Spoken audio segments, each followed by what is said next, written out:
कक्षा 9वीं के सभी छात्रों का मैं भागवत कदम तहे दिल से स्वागत करता हूँ। आज हिंदी व्याकरण का पाठ वर्ण विच्छेद, अनुस्वार, अनुनासिक तथा नुक्ता के बारे में हम अधिकतम जानकारी लेंगे। वर्ण विच्छेद का अर्थ है वर्णों को अलग अलग करना। इसके लिए सबसे पहले हमें वर्ण की परिभाषा जो है वो देखना बहुत ही आवश्यक है, ज़रूरी है। तो सबसे पहले हम देखेंगे वर्ण किसे कहते हैं। भाषा की वह छोटी से छोटी इकाई या ध्वनि जिसके आगे खंड नहीं किए जा सकते वो वर्ण कहलाते हैं, अक्षर कहलाते हैं। उदाहरण क के नीचे जो चिन्ह है उसे हम हलंत का चिन्ह कहते हैं। हलंत का चिन्ह यानी कि ये अरहित है। क, च, ट, त, प ये अरहित वर्ण है और इसके कभी खंड नहीं किए जा सकते। वर्णों का समूह वर्णमाला कहलाता है। वर्णों के व्यवस्थित समूहों को वर्णमाला कहते हैं। इन वर्णों को मुख्यतः दो खंडों में विभाजित किया गया है, स्वर और व्यंजन। तो सबसे पहले हम स्वर के बारे में जान लेंगे। जिन वर्णों का उच्चारण करते समय श्वास वायु बिना किसी टकराए अर्थात बिना किसी रुकावट से सीधी बाहर निकल जाती है, वे वर्ण स्वर कहलाते हैं। या आप कह सकते हैं जिन वर्णों का उच्चारण करते समय किसी अन्य ध्वनि के सहारे की आवश्यकता नहीं होती है। जैसे वो स्वर वर्ण कौन कौन से हैं उसका उदाहरण हम देखेंगे। अ, आ, ई, उ, रू, ए, आई, ओ, औ 11 स्वर है। ये कुल कितने स्वर है? 11 है। हिंदी के कुल स्वर 11 है। और आपके मन में सवाल होगा अम आह क्या है? तो अम और आह ये अयोगवाह वर्ण है। स्वर के भेद। स्वर के भेद हम देखेंगे। स्वर के भेद 3 हैं, ह्रस्व स्वर, दीर्घ स्वर और प्लुत स्वर। उसके उदाहरण हैं ह्रस्व स्वर में अ, ई, उ, रू भी आता है, इसमें एक मात्रिक है। दीर्घ स्वर आ, ई, उ, ए, आई, ओ, औ यहां तक। यानी कि दीर्घ स्वर कब कहा जाता है? जब भी किसी स्वर का उच्चारण करने के लिए 2 मात्रा का समय लगता है उसे हम क्या कहते हैं? दीर्घ स्वर कहते हैं। और ह्रस्व स्वर किसे कहते हैं? जो जिस स्वर का उच्चारण करते समय एक ही मात्रा का समय लगता है तो उसे हम ह्रस्व स्वर कहते हैं। प्लुत स्वर। प्लुत स्वर में ओम जो है, ओम, तो उसके बीच में जो चिन्ह है वो प्लुत स्वर है। इसे 3 मात्रा का समय लगता है, इसलिए इसे प्लुत स्वर कहा गया है। अब देखेंगे वर्णमाला का दूसरा भेद जो है वो है व्यंजन। पहला हमने देखा स्वर, अब देखेंगे व्यंजन। जिन वर्णों का उच्चारण स्वरों की सहायता से किया जाता है वे व्यंजन कहलाते हैं। व्यंजन किसे कहते हैं? जिन वर्णों का उच्चारण स्वरों के साथ किया जाता है। जिन वर्णों का उच्चारण स्वरों की सहायता से किया जाता है उसे हम व्यंजन कहते हैं। तो व्यंजन के भेद देखेंगे यहाँ पर। पहला है स्पर्श व्यंजन, दूसरा है अंतस्थ व्यंजन और तीसरा है ऊष्म व्यंजन। स्पर्श व्यंजन देखेंगे, क से लेकर म तक ये पूरे स्पर्श व्यंजन कहलाते हैं। आपको ध्यान रखने में बिल्कुल आसानी होगी। क से लेकर म तक ये कितने वर्ण हैं? कुल 25 वर्ण हैं।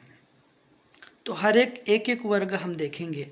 क वर्ग में क, ख, ग, घ, ङ। च वर्ग च, छ, ज, झ, ञ। ट, ठ, ड, ढ, ण। त वर्ग त, थ, द, ध, न। प वर्ग है प, फ, ब, भ, म। यानी कि क से लेकर म तक ये पूरे कौन से वर्ण हैं? स्पर्श व्यंजन है ये। तो बच्चों यहाँ पर ध्यान देना है, यहाँ पर मूल वर्ण जो है, यहाँ पर मूल वर्ण के नीचे जो हलंत का चिन्ह है वो व्यंजन, स्पर्श व्यंजन जो है वो स्पर्श व्यंजन हमें उसका अगर उच्चारण करना है तो अ की सहायता ली जाती है, तभी ये व्यंजन पूर्ण होता है। तो हम इसके बाद स्पर्श व्यंजन के बाद हम देखेंगे अंतस्थ व्यंजन।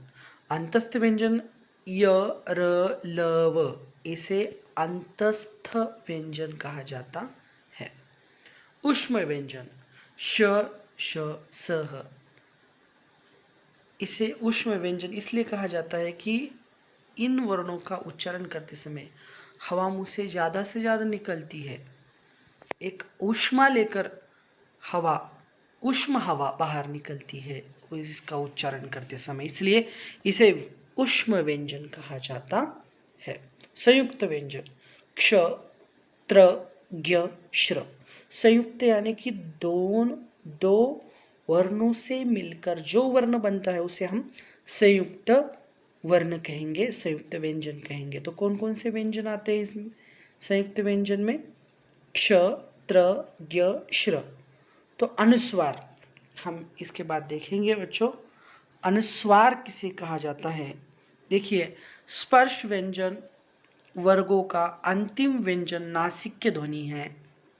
यही ध्वनियाँ शब्द के मध्य में आकार अनुस्वार का कार्य करती है। पंचमाक्षर अंग, ञ, न, न, म। जैसे गंगा, गंगा, चंचल। यहाँ पर पंचमाक्षर जो है, पंचमाक्षर के रूप में यानी कि ग है, ग के बाद फिर से ग आया है, ग के ऊपर अनुस्वार है सबसे पहले, तो उसके बाद जो वर्ण आया है वो वर्ण कौन से वर्ग का है? क वर्ग का। तो जो इसका जो सबसे पहले ग को जो अनुस्वार लगा है वो क वर्ग का सबसे आखिर का जो वर्ण है वो वर्ण अनुस्वार के रूप में होता है अंग। तो ये जो है अंग का अनुस्वार क के ऊपर लगा हुआ है। चंचल, चंचल में भी च के ऊपर अनुस्वार है और दूसरा जो च है, च जो है च वर्ग का अंतिम वर्ण कौन सा है? च, छ, ज, झ, ञ। तो न जो है यहाँ पर न्य लगाना है, इसलिए चंचल। इस तरीके से ये हमें अनुस्वार लगाना है। तो यहाँ पर जो गंगा दिया है इन ब्रैकेट में तो ये गलत है, और दूसरा चंचल दिया है ये भी गलत है। सही है ये सबसे, ये जो है गंगा सबसे पहले और चंचल ये सही है। उसके बाद देखेंगे अनुनासिक। देखो, अनुस्वार और अनुनासिक में क्या भेद है? तो अनुस्वार जब हम लगाते हैं, जब भी नाक से ध्वनि उत्पन्न होती है तब हम अनुस्वार लगाते हैं। स्पर्श व्यंजन वर्गों का अंतिम व्यंजन नासिक्य ध्वनि है, यानी कि नाक से उत्पन्न होने वाली ध्वनि को हम अनुस्वार के रूप में लगाते हैं। और अनुनासिक जो है इसके उच्चारण के समय हवा नाक तथा मुख दोनों के दबाव के साथ बाहर निकलती है। इनका चिन्ह चंद्र बिंदु है। इनका अनुनासिक का चिन्ह है चंद्र बिंदु। तो अ आ ओ उ तथा रू स्वर वाले शब्दों में अनुनासिक लगता है। अ आ उ उ तथा रू स्वर वाले शब्दों में अनुनासिक लगता है, इतना ध्यान में रखना है। कुआं जैसे चांद, आ का उच्चारण इसमें आया इसलिए चांद, च के बाद आ का उच्चारण आया इसलिए चांद। अंधेरा, अंधेरा, अ आ गया अंधेरा आदि। आंख, ये भी आता है इसमें अनुनासिक में। तो सबसे पहले हम देखेंगे वर्ण विच्छेद। वर्ण विच्छेद किस तरीके से करना है देखिए। काटना, काटना का सबसे पहले क, उसको हलंत चिन्ह है, आधा क उसे बोलेंगे हम। आधा क जमा आ जमा आधा ट जमा अ जमा आधा न जमा आ। कृति, आधा क जमा रू, रू की मात्रा लगी हुई है क को इसलिए रू, जमा आधा त को पहली ई की मात्रा लगी हुई इसलिए पहली ई। पहली ई को हम यानी कि किसी भी स्वर को हम हलंत चिन्ह नहीं लगाते हैं, क्योंकि वो स्वर होते हैं। स्वर का उच्चारण किसी दूसरे वर्ण की सहायता से नहीं किया जाता है। उसका उच्चारण जो है वो बिना किसी रुकावट से होता है, इसलिए हम उसे स्वर कहते हैं। इसलिए स्वर को कभी भी हलंत नहीं लगता है। हाँ, व्यंजन को लगता है। तो व्यंजन के साथ हलंत का चिन्ह लगता है। व्यंजन का उच्चारण यानी कि स्वरों के साथ ही होता है। स्वरों के साथ जिन वर्णों का उच्चारण स्वरों की सहायता से किया जाता है वो होते हैं व्यंजन। तो ये ध्यान में रखना है बच्चों। रक्षित शब्द है यहाँ पर। आधा र जमा अ जमा आधा क जमा आधा श जमा ई जमा आधा त जमा अ। वर्ण विच्छेद के नियम देखेंगे यहाँ पर। वर्ण विच्छेद के क्या नियम होते हैं? परीक्षा में वर्ण विच्छेद करना है तो आपको नियम मालूम होना बहुत आवश्यक है। इसलिए पहला नियम देखिए, स्पर्श व्यंजनों में अनुस्वार जिस वर्ण के ऊपर लगता है उसके आगे आने वाले व्यंजन के वर्ग की पंचम ध्वनि होता है। जो अनुस्वार जो है कौन सा होता है ये हम देख रहे हैं यहाँ पर। जैसे मैंने पहले आपको समझाया गंगा इस शब्द को जब मैं समझा रहा था, तो उदाहरण देखेंगे। दंत, दंत के बाद यानी कि द के बाद त है, त थ द ध न यानी कि नल का न के रूप में द के ऊपर का अनुस्वार यानी कि बिंदु जो है द के ऊपर का वो न के रूप में है। तो उसका वर्ण विच्छेद करेंगे। वर्ण विच्छेद करना यानी कि अक्षरों को यानी कि वर्णों को अलग अलग करना। वर्ण विच्छेद करना यानी कि वर्णों को अलग अलग करना। दंत का वर्ण विच्छेद करेंगे। आधा द जमा अ जमा आधा न जमा आधा त जमा अ। इस तरीके से हमें वर्ण विच्छेद करना है। दूसरा नियम देखेंगे। जिस वर्ण पर अनुस्वार लगा होता है उसका अगला वर्ण यदि श श स ह में से कोई होगा तो अनुस्वार ही बना रहता है। वह किसी भी आधे व्यंजन में परिवर्तित नहीं होता। यानी कि वंश इसके बाद वो के बाद श आ गया है, यानी कि यहाँ पर नियम है श श स ह अगर आता है तो अनुस्वार अनुस्वार के ही रूप में आपको यहाँ पर अ के ऊपर अनुस्वार दिया हुआ है, इस तरीके से आपको लिखना है। तो वंश, इसका वर्ण विच्छेद करेंगे। वंश शब्द का आधा व जमा जमा श आधा जमा अ। तीसरा नियम देखेंगे हम, सम उपसर्ग के बाद अंतस्थ या ऊष्म व्यंजन आए तो शब्द लेखन में अनुस्वार आएगा, किंतु वर्ण विच्छेद में यह स्वर रहित म होगा। तो देखिए बच्चों, यहां पर सम उपसर्ग के बाद अंतस्थ व्यंजन य र ल व या ऊष्म व्यंजन श श स ह आए तो शब्द लेखन में अनुस्वार आएगा, किंतु वर्ण विच्छेद में यह स्वर रहित म होगा। देखो यहाँ पर जैसे संवाद, तो संवाद यानी कि य र ल व में से व आ गया यहाँ पर, या श श स ह आता है तो शब्द लेखन में अनुस्वार आएगा, तो किंतु वर्ण विच्छेद में ये स्वर रहित म होगा। तो म हमें लिखना है संवाद। तो उसका वर्ण विच्छेद करेंगे, आधा स जमा अ जमा आधा म जमा आधा व जमा आ जमा आधा द जमा अ, संवाद। और इस तरीके से हम संवाद का वर्ण विच्छेद करेंगे। अनुनासिक चिन्ह सदैव स्वरों के साथ प्रयुक्त होंगे। जैसे अनुनासिक चिन्ह जो है वो सदैव स्वरों के साथ प्रयुक्त होते हैं। मैंने पहले बताया आपको कि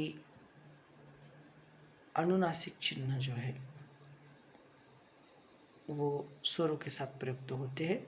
हंसना, इसमें आधा ह जमा आ जमा आधा स जमा अ जमा आधा न जमा आ, हंसना। इस तरीके से आपको वर्ण विच्छेद करना है।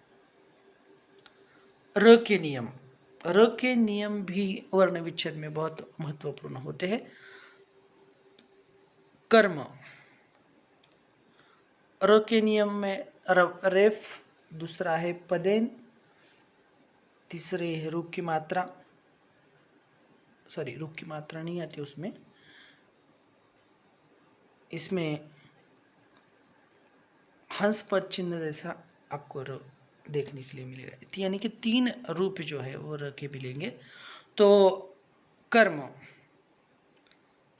आधा क जमा अ जमा आधा र जमा आधा म जमा अ, पर्वत, आधा प जमा अ जमा आधा र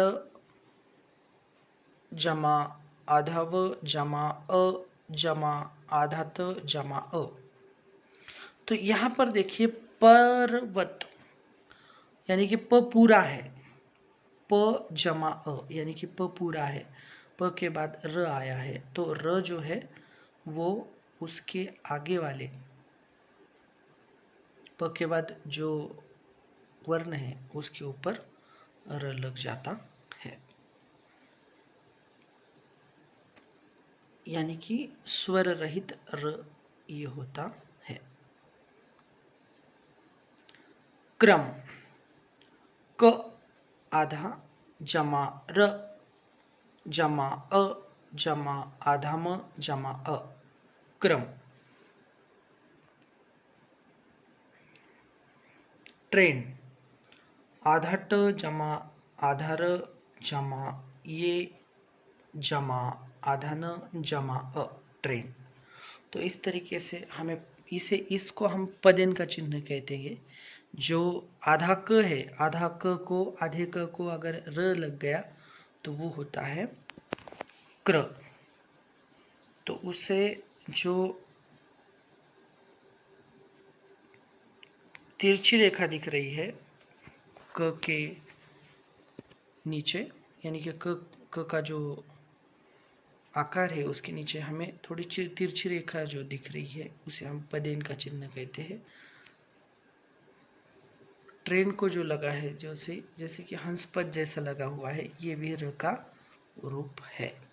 तो इस तरीके से हमें वर्ण विच्छेद र का करना है। और र की स्थिति हम देखेंगे, रेफ की किस स्थिति में रेफ का प्रयोग किया जाता है।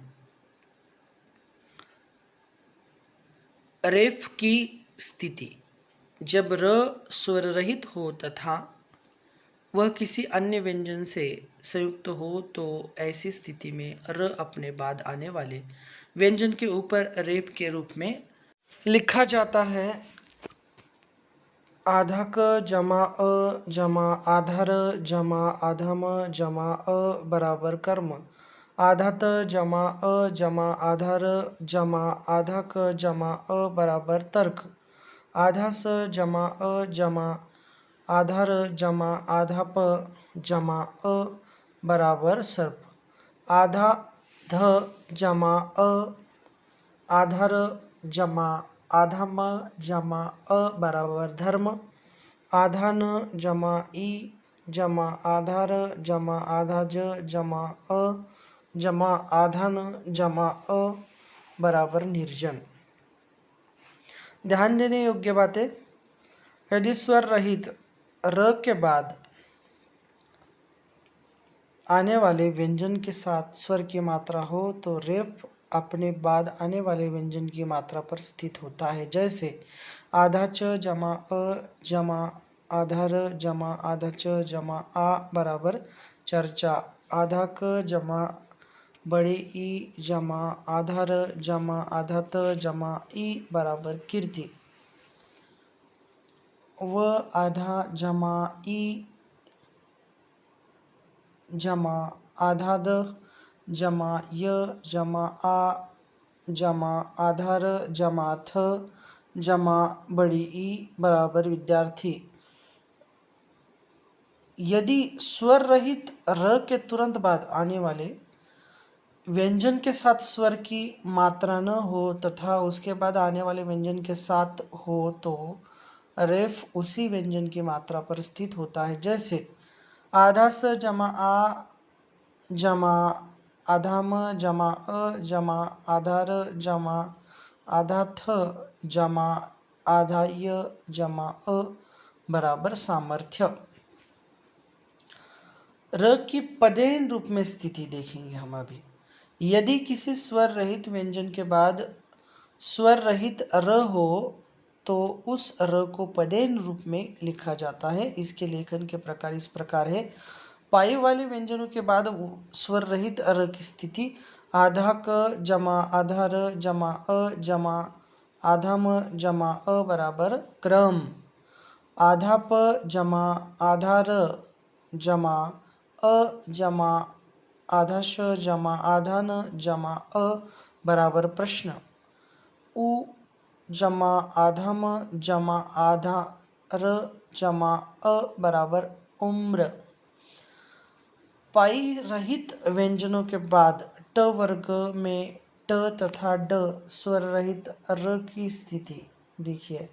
आधा ट जमा आधा र जमा अ जमा आधा क जमा अ बराबर ट्रक।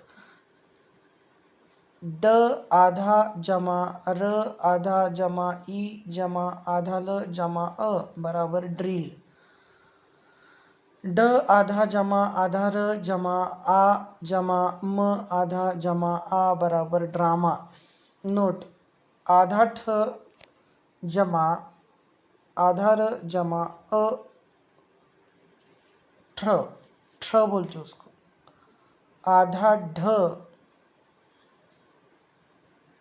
जमा आधा र जमा अ बराबर ढ्र की रचना वाले शब्द हिंदी में नहीं है।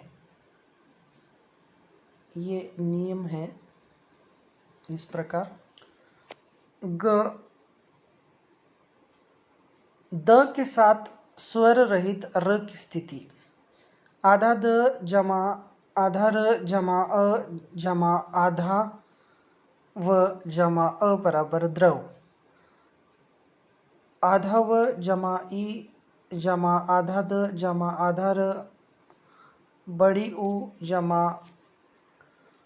आधा प जमा अ बराबर विद्रूप। ह के साथ रू स्वर रहित स्वर सहित र की स्थिति। आधा ह जमा आधा र जमा आ जमा आधा स जमा अ बराबर ह्रास।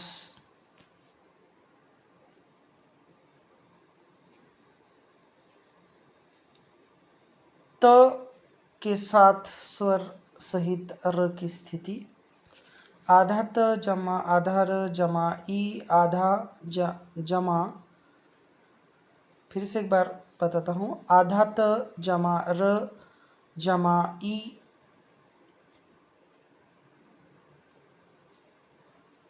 फिर से एक बार बताता हूँ, आधा त जमा आधा र जमा ई जमा आधा श जमा ऊ जमा ल आधा जमा अ बराबर त्रिशूल। आधा त जमा आधा र जमा ई जमा भ आधा जमा ऊ जमा ज आधा जमा अ बराबर त्रिभुज। श के साथ स्वर रहित र की स्थिति। श आधा जमा आधा र जमा अ जमा आधा म जमा अ बराबर श्रम। आधा श जमा आधा र जमा बड़ी ई जमा आधा म जमा आ जमा आधा न जमा अ बराबर श्रीमान। रू तथा र में भ्रम। ह आधा जमा रू जमा द जमा द आधा जमा अ जमा य आधा जमा अ बराबर हृदय। त आधा जमा रू जमा आधा न जमा अ बराबर तृण। नुक्ता। हिंदी व्याकरण में नुक्ता के बारे में हम अधिक जानकारी लेंगे। नुक्ता एक अरबी शब्द है बच्चों, इसका मतलब है बिंदु। बहुत से उर्दू फारसी अरबी शब्द का आमतौर पर हिंदी शब्दावली में उपयोग किया जाता है। उदाहरण के लिए क ज फ ग एक्सेट्रा। यदि किसी अक्षर के नीचे बिंदु का उपयोग किया जाता है तो इसका मतलब है कि यह किसी अन्य भाषा से लिया गया है और इसका उच्चारण हिंदी से अलग होगा। नुक्ता का उच्चारण करते समय मुंह से अधिक गले का उपयोग करें। ज कमर। उदाहरण है, कमर का अर्थ होता है चंद्रमा। कमर का अर्थ होता है पेट और पीठ के नीचे शरीर। किताब का अर्थ होता है कुर्ते आदि का गला। किताब का अर्थ है पुस्तक भी होता है। उदाहरण है गुल। गुल के नीचे जो नुक्ता है, गुल का अर्थ है शोर, और गुल के नीचे नुक्ता नहीं है इसलिए गुल का अर्थ फूल भी होता है। राज। राज का उदाहरण है रहस्य भेद। राज का अर्थ होता है शासन।